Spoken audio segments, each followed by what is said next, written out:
हुन चयो त मां ट्रेड ऑफर कई ॿिन्हिनि मुल्कनि खे ऐं ॿिन्हिनि मुल्कनि मुंहिंजी ॻाल्हि ॿुधी वरिती ऐं सीज़ फायर करे छॾियो। यानी यकीनन तव्हांखे ख़बर आहे डोनाल्ड ट्रंप जंहिं टैरिफ वॉर शुरू कई, ट्रेड वॉर शुरू कई, चाइना ते बि टैक्स हयईं, अॼु चाइना खां बि टैक्स वापसि वठी छॾियो अथई 90 ॾींहंनि लाइ, ऐं उहा टैरिफ वॉर जेका अमेरिका ऐं चाइना जे विच में हले पई उहा थधी थी आहे। एट द सेम टाइम अॼु डोनाल्ड ट्रंप क्रेडिट थो खणे कि मां हिकिड़ी एटमी जंग थियण सां रोके छॾी आहे, इहा मुंहिंजी वॾी हिकिड़ी कामयाबी आहे। ऐं मां हिननि खे रोकियो इहो आहे त मां ॿिन्हिनि मुल्कनि खे चयो कि अगरि तव्हां जंग कंदव त असां तव्हां सां तिजारत न कंदासीं, अगरि तव्हां जंग न कंदव त मां तिजारत कंदुमि, ऐं मुंहिंजी हिन ॻाल्हि ते ॿिन्हिनि मुल्कनि सीज़ फायर करे छॾी। मोदी साईं जेको आहे तव्हांखे ख़बर आहे पंहिंजी दुनिया में रहण वारो हिकिड़ो माण्हू आहे ऐं हुन इंतिहा पसंद दहशतगर्द सोच अॼु तकरीर बि कई, ऐं तकरीर में हुननि हिकिड़ो ॿियो कूड़ हणी छॾियो कि पाकिस्तान मूंखे चयो त मां दरख़्वास्त कई पाकिस्तान सीज़ फायर जी, हिन करे मूं मञे वरिती। यकीनन अनदर हिकिड़ो ॿियो कूड़ ॻाल्हायो वियो आहे नरेंद्र सिंह मोदी तरफ़ां, ऐं रुॻो कूड़नि जी दुनिया में हे ॼनि पिया। ऐं अफ़सोस सां मूंखे चवणो थो पए कि अॼु हिन जंग जे करे दुनिया खे भारतीय मीडिया जी असल शक्ल बि ख़बर पइजी वई आहे कि उहे केतिरा कूड़ा आहिनि। हाणे जिते मीडिया एतिरो कूड़ो हुजे त वज़ीर आज़म ज़ाहिरी ॻाल्हि आहे ॿ टे कूड़ त ॻाल्हाईंदो। छो तव्हांखे ख़बर आहे कि पाकिस्तान आर्मी जेको ऑपरेशन कयो हुनमें नरेंद्र मोदी जो जेको घरु आहे उहो बि टारगेट थियो आहे। 15 खां 16 एयर बेसिस इंडिया में टारगेट थियूं आहिनि, तबाह थियूं आहिनि।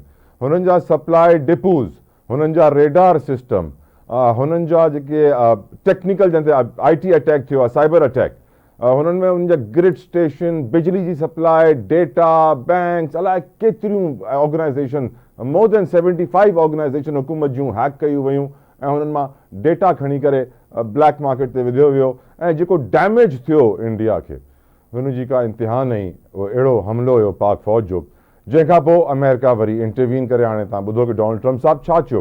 पर तव्हांखे मां हैरत जी ॻाल्हि ॿुधायां कि हिकिड़ो ॾींहुं अॻु में ई जेके नाइब सदर अमेरिका जा मिस्टर JP वेंस, उन्हनि इहा स्टेटमेंट ॾिनी कि हे पाक भारत जो अंदरूनी मामिलो आहे, पाण में सुलझाए वठनि।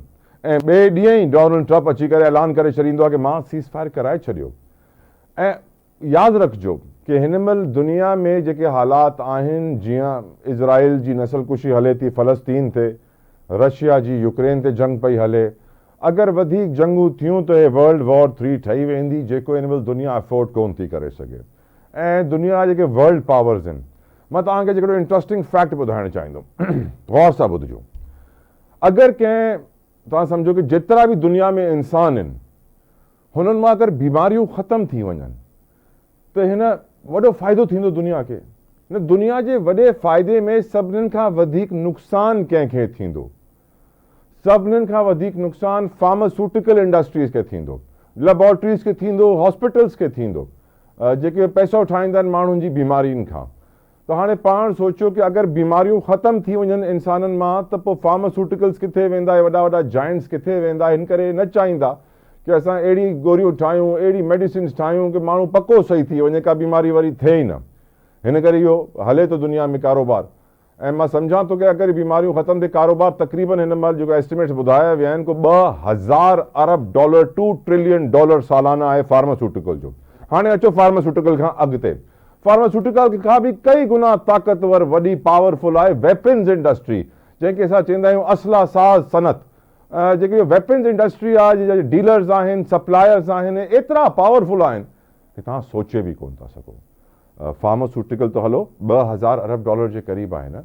हिते त दुनिया जो डिफेंस बजट ई $3000 अरब क्रॉस करे वियो आहे, ऐं हुनजे अलावा परचेसिंग अलॻि थींदी आहे जंगनि में ऐं एमरजेंसी वारी सिचुएशन में। त हे इंडस्ट्री तक़रीबन ॿुधायो थो वञे एक्सपर्ट जी तरफ़ां को 4-5 हज़ार अरब डॉलरनि जी आहे, $4-5 ट्रिलियन ये आर्म्स एंड एम्यूनिशन जी। त हिननि जा सप्लायर्स। ऐं तव्हांखे ॿी इंट्रस्टिंग फैक्ट मां ॿुधायां, इहा रिपोर्ट आहे Stockholm International Peace Research Institute जी 2023 जी।